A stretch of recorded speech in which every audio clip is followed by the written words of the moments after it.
everyone. Automation is the new trend from mobile phones to driverless cars. Even with drivers, they often do mistakes.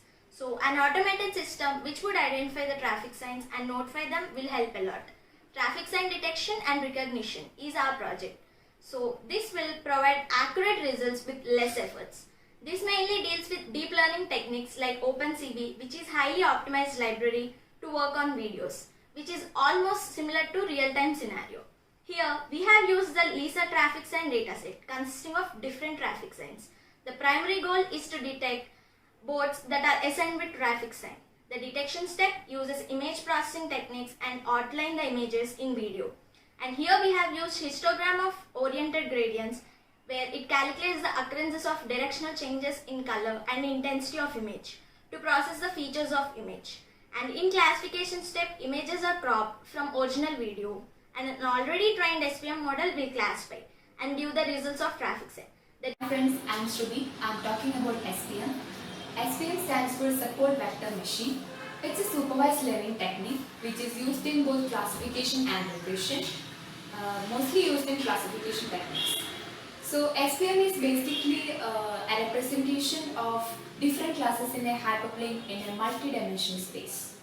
And hyperplane is nothing but it's a decision-making plane or space which is divided between a set of objects in a different classes.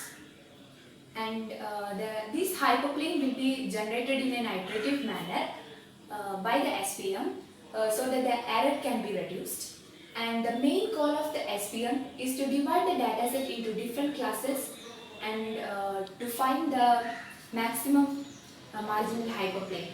To find the maximum marginal hyperplane, there are two steps.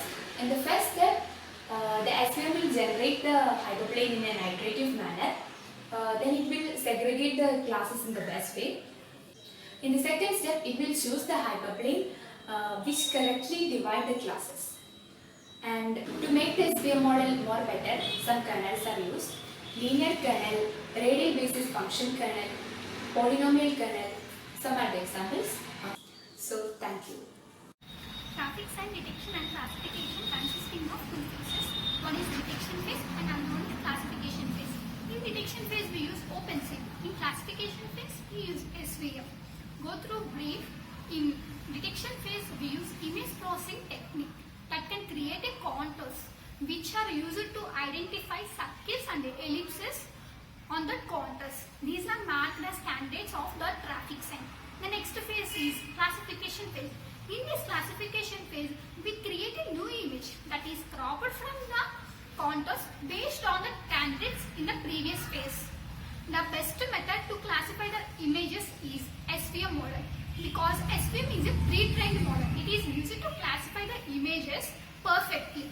In this model, we use 9 graphical signs. Among those, one is a non-graphical sign and remaining 8 are graphical signs. Thank you.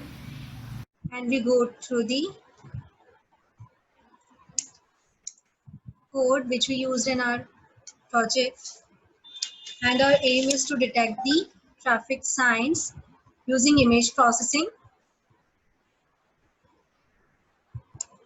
And here this I use the command python main.py, and here our data is loaded. We use 9 classes.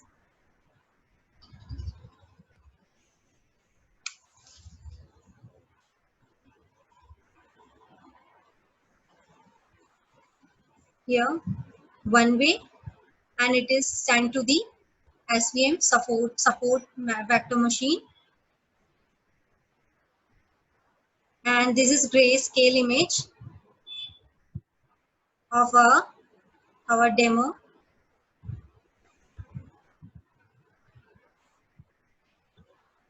And it will be highlighted.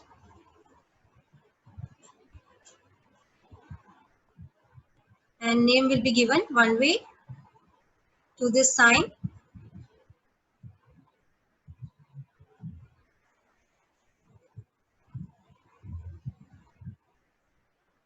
Now we'll detect this sign. This is 30 km/h.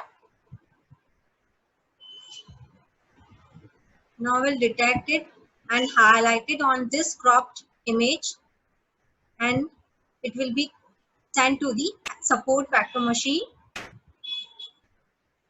Here, this 30 km/h sign will be highlighted. You see the green boundary.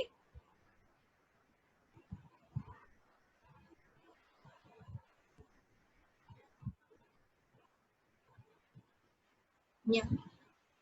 And I go through the Through our project, we have developed an effective method for detecting and classifying traffic signs. This method instantly assists the drivers or the automatic system for detecting and recognizing the signs to prevent the accidents. In our project, we have used a video as input from where the region of interest, that is the traffic signs, are being detected and then cropped. This is then fed to the SVM model where the classification takes place and we get the output. For our project, we have used a lot of resources like various research papers, videos, etc. We have also learned many things from scratch during this process and have applied the concept and the knowledge for the execution of the project. We had done the best using the least data set, but there can be a scope of further improvement using various approaches like YOLO, SSD, or using much larger data set. At the end, we would like to thank Bennett University for giving us the opportunity for enhancing our knowledge in this area. We would also like to thank our mentor for his continuous guidance and help throughout the project. Thank you.